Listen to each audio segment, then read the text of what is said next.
Hello बच्चों के S N chemistry classes में बेटा बहुत बहुत स्वागत है आपका। बच्चों आज का जो हमारा टॉपिक है वो बेसिक टॉपिक है, जो कि ये हाई स्कूल में या इंटरमीडिएट में बोर्ड एग्जाम में आपके 7 मार्क्स या 5 मार्क्स का ये क्वेश्चन जरूर पूछा जाता है। तो आज हम इस क्वेश्चन को बिल्कुल कवर करेंगे। वैद्युत जनित्र आपके सामने जैसा कि लिखा हुआ है, ये वैद्युत जनित्र जो है आपका इलेक्ट्रिक जनरेटर जो है ये दो तरह का होता है बेटा। एक होता है आपका एसी जनरेटर, एक होता है डीसी जनरेटर। तो आज हम एसी और डीसी दोनों जनरेटर के बारे में बात करेंगे, तो वीडियो को पूरा देखिएगा जिससे आपको बहुत अच्छा समझ में आए। तो देर नहीं करते हैं, स्टार्ट करते हैं। अब देखिए इलेक्ट्रिक जो जनरेटर है बेटा आपके सामने, इलेक्ट्रिक जनरेटर देखिए विद्युत मोटर और ये जो आपका विद्युत जनित्र है। तो ध्यान रखिएगा विद्युत मोटर जो होता है वो विद्युत ऊर्जा को यांत्रिक ऊर्जा में बदलता है। यहाँ पर जो विद्युत जनित्र है ये विद्युत जनित्र यानी डैमनो भी कहते हैं, इसको विद्युत जनरेटर भी कहते हैं, ये यांत्रिक ऊर्जा को विद्युत ऊर्जा में बदलता है। तो बेहद ध्यान रखिएगा, यहाँ से 1 मार्क्स का क्वेश्चन पुटअप हो सकता है कि विद्युत जनित्र किस बिहाफ पे काम करता है। तो आपको पता होना चाहिए, बिल्कुल क्लियर होना चाहिए कि विद्युत जनित्र जो होता है वो यांत्रिक ऊर्जा को विद्युत ऊर्जा में चेंज करता है, यांत्रिक ऊर्जा को विद्युत ऊर्जा में परिवर्तित करता है यानी बदलता है। अब इसके सिद्धांत की बात कर ले बेटा। सिद्धांत यानी प्रिंसिपल। प्रिंसिपल देखिए ध्यान रखिएगा, प्रिंसिपल जो है आपका ये आपका चाहे वो प्रत्यावर्ती में हो चाहे आपका दिष्ट, प्रत्यावर्ती धारा जनित्र और दिष्ट धारा जनित्र दोनों में सिद्धांत कॉमन रहेगा, केवल रचनाएं अलग अलग रहेंगी। तो आई थिंक आपको समझ में आ गया होगा। देखिए प्रिंसिपल क्या है, प्रिंसिपल ये है कि इसमें क्या होता है, जब किसी भी कुंडली यानी जो कुंडली है, यानी यहाँ पर आप देखोगे एक दो चुंबक होते हैं। दो चुंबक मतलब एक होता है आपका नॉर्थ पोल, एक होता है साउथ पोल, और उन चुंबक के बीच में एक आयताकार ABCD उसको आयताकार एक कुंडली होती है, जिसकी कुंडली के ऊपर तांबे का तार लिपटा हुआ होता है। वो कुंडली क्या होती है, जब हम वाह कोई शक्ति लगाते हैं, जैसे पेट्रोल हो गया, डीजल हो गया, इनके द्वारा, इन शक्तियों के द्वारा या बिजली के द्वारा इसको घुमाया जाता है। समझ गए मेरी बात को? तो वाह शक्ति के द्वारा घुमाया जाता है। तो यहाँ पर वही चीज़ मैंने लिख रखी है। यहाँ पर देखो, जब किसी कुंडली को किसी स्थायी प्रबल चुंबकीय क्षेत्र में रखा जाता है, यानी दो चुंबकों के बीच में, यानी कुंडली का यहाँ मतलब है आर्मेचर से, यानी आर्मेचर मैं अभी आपको चित्र बताऊंगा, तो बिल्कुल देखते रहिए जिससे आपको समझ में आ जाएगा। कुंडली को मतलब क्या किया जाता है, चुंबकीय क्षेत्र के बीच में जो आर्मेचर है उसको घुमाया जाता है, तो कुंडली में विद्युत धारा तेजी से प्रेरित होने लगती है। इस प्रकार कुंडली को घुमाने में किया गया जो कार्य है अथवा वह यांत्रिक ऊर्जा विद्युत ऊर्जा में बदल जाती है। यानी कहने का मतलब इनका सीधे सीधे आप ऐसे समझिए कि जो बीच में कुंडली और इधर उधर चुंबक है, जब बाह्य शक्ति लगाई जाती है तो कुंडली अपने अक्ष के परिता क्या होने लगती है, घूमने लगती है।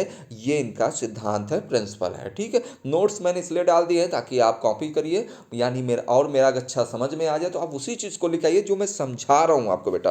तो अब आइए मैं आपको यहाँ पर विद्युत जनित्र को दो तरह से समझाऊंगा। एक है प्रत्यावर्ती आपका प्रत्यावर्ती धारा जनित्र और एक है डिष्ट धारा जनित्र। तो सबसे पहले हम बात करेंगे प्रत्यावर्ती धारा जनित्र के बाद, उसके बाद करेंगे हम लोग डिष्ट धारा जनित्र के बारे में। चलिए देखते हैं प्रत्यावर्ती धारा जनित्र। यहाँ आपको चित्र के माध्यम से हम समझाते हैं। तो आपको आई थिंक ये चित्र दिख रहा होगा, ये प्रत्यावर्ती धारा जनित्र का है। यहाँ पर आप देखेंगे बेटा ये दो चुंबक हैं, एक है उत्तरी ध्रुव, एक है आपका उत्तरी ध्रुव, दूसरा क्या है दक्षिणी ध्रुव है। और बीच में आपको बेटा जो जो आयताकार दिख रहा है ये क्या है, आपकी कुंडली हो गई। ये क्या हो गई, कुंडली हो गई।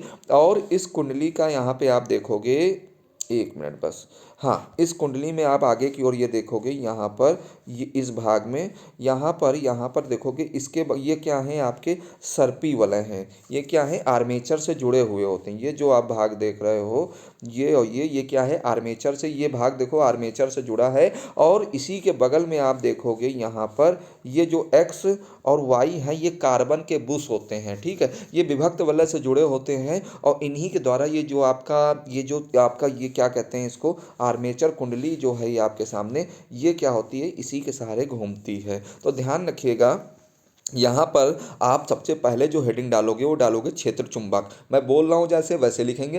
पहली हेडिंग डालोगे रचना में यानी संरचना में, स्ट्रक्चर में क्षेत्र चुंबक, और लिखोगे कि यहाँ पर आप देखोगे इसमें एक शक्तिशाली चुंबक होता है जो चुंबकीय क्षेत्र उत्पन्न करने पे यहाँ पर देखोगे एक चुंबक का सिरा उत्तरी ध्रुव होता है और दूसरा कैसा होता है, दक्षिणी ध्रुव। यानी एक नॉर्थ पोल है तो दूसरा कैसा है, साउथ पोल है। और बीच में इसके बाद हेडिंग डालोगे आर्मेचर कुंडली। आर्मेचर कुंडली लिख दोगे, इसमें ABCD एक आर्मेचर आयताकार कुंडली होती है जो अपने अक्ष के इसमें जो होता है तांबे के तार लिपटे हुए होते हैं। और ये क्या होती है आप ध्यान रखिएगा, यहाँ पर एक ऐसी रेखा भी होनी चाहिए, यहाँ पर ये रुक जाइएगा, यहाँ पर ऐसे ऐसे ऐसे ऐसे, ठीक, मैंने बनाई नहीं है, भूल गया था। तो ये ऐसे इधर क्यों नाचती, विद्युत मोटर में जस्ट उल्टा होता है, ये इधर क्लॉकवाइज नाचती है, वो एंटी क्लॉकवाइज है, ठीक है। तो ध्यान रखिएगा ये आर्मेचर कुंडली जो होती है, आप ध्यान रखिएगा ये आपके सर्पी वलय से कनेक्ट होती है। और सर्पी वलय किस, अब देखिए ये समझ में आ गया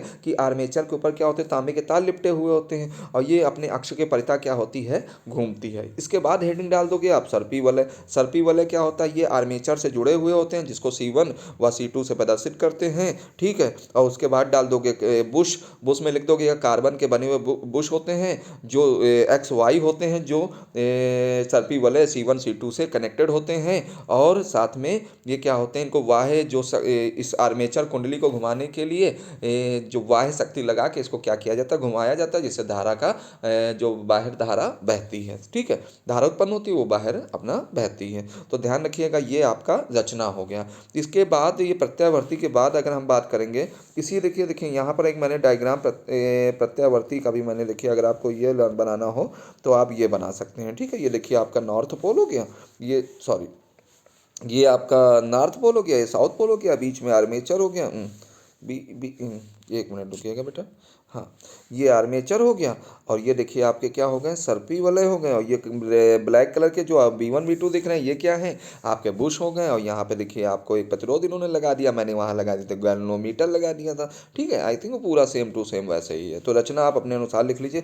इसके बाद हम बात कर लेते हैं डिष्ट धारा जनित्र की। बेटा क्या बात कर लेते हैं, डिष्ट धारा जनित्र, यानी डिष्ट धारा जनित्र में आप यहाँ पर देखेंगे तो डिष्ट धारा जनित्र में सेम वैसे ही रचना है, यानी थोड़ा सा चेंज है। यहाँ पर आप बोलोगे कि संरचना में क्या बोलोगे, इसमें छेद चुंबक वैसे ही बोलोगे, इसमें एक उत्तरी ध्रुव होता है, एक दक्षिणी ध्रुव होता है, और ये शक्तिशाली चुंबक है। और फिर हेडिंग डाल दोगे आर्मेचर कुंडली, आर्मेचर कुंडली बोल दोगे, इसमें एक आयताकार ABCD आर्मेचर कुंडली होती है जिसपे तांबे के तार लिपटे हुए होते हैं, ठीक है, इस ध्यान रखिएगा। और ये अपने अक्ष के परिता क्या होती है, घूमती है। और साथ में इसको आगे फिर डाल दोगे विभक्त वलय, हेडिंग इसमें डाल दोगे। विभक्त वलय क्या होते हैं, ये आर्मेचर कुंडली से जुड़ी होती है जिसको P और Q से प्रदर्शित करते हैं। इसके बाद बुश डाल दीजिए। देखिए रचना आप अपने अनुसार लिखेंगे उसको बना के बिल्कुल, और इसमें लिख दोगे, इसमें ब्लैक कलर के 2 कार्बन के बुश होते हैं जिसको XY से प्रदर्शित करते हैं, ये विभक्त वलय P और Q से कनेक्ट होते हैं। और आगे जो होता है ये वाह्य परिपथ में एक बल्ब से जब धारा बहती है तो वाह्य परिपथ में तो बल्ब जल उठता है। यही क्या है आपका डिष्ट धारा जनित्र है, ठीक है। तो बस डायग्राम में चेंज है, बाकी दोनों की रचना लगभग आप सेम लिख दोगे। मेन होता है एग्जाम में डायग्राम, डायग्राम आप बनाते हैं तुरंत वहाँ पर एग्जामिनर देखता है कि हाँ बच्चे को डायग्राम आता है, तो इसका मतलब इसने अंदर भी सही लिखा होगा, पूरे 7 मार्क्स आपको 5 मार्क्स जो भी आता है वहाँ पर दे देता है। तो इस तरह आपने प्रत्यावर्ती धारा जनित्र और एक हो गया आपका डिष्ट धारा जनित्र, इसको अच्छी तरीके से आज आपने सीखा। आई थिंक मुझे कमेंट के माध्यम से जरूर बताइएगा कि कैसा समझ में आया है ना। आप कमेंट करते हैं, लाइक करते हैं तो ये बड़ा मोटिवेशन हो जाता है। तो ध्यान रखिएगा सिद्धांत दोनों में एक लिखना है, बाकी आपको ये बिल्कुल ध्यान रखना है कि विद्युत जनित्र जो होता है यांत्रिक ऊर्जा को विद्युत ऊर्जा में चेंज करता है, यानी बदलता है, ठीक है। तो आज के लिए इतना ही काफ़ी। अगर वीडियो आपको अच्छा लगा हो तो कमेंट सेक्शन के माध्यम से मुझे जरूर बताइएगा। साथ ही साथ आप इनके नोट्स भी बना लीजिए ताकि आप इस तरह के नोट्स से अच्छे मार्क्स जो हैं अच्छी तरीके से पाएँ। प्रत्यावर्ती धारा का आप ये चित्र बना लीजिए, जिस वजह से आप क्या हो, ये चित्र देखिए पेपर में मेन चित्र है और रचना में मैंने आपको बताया ये आप यही रचना लेकिन फिर इसके बाद डिष्ट धारा जनित्र आ गया। देखिए हमने बहुत ही शॉर्ट, देखिए ज़्यादा लंबा वीडियो नहीं खींचना है, बहुत कम शब्दों में अपनी बात कही है। साइंस का मतलब ही है कि कम शब्दों में अपनी बात कह दीजिए, वहाँ इतिहास थोड़ी हम लोग पढ़ने चल रहे हैं। तो आई थिंक आपको मेरा वीडियो बहुत अच्छा लगा होगा। अगर अच्छा लगा हो तो चैनल को सब्सक्राइब यार जरूर कर लिया करो, तुम्हारा मन नहीं करता सब्सक्राइब करने का, ठीक है। तो आज के लिए इतना ही काफ़ी है। जय हिंद, जय भारत, धन्यवाद।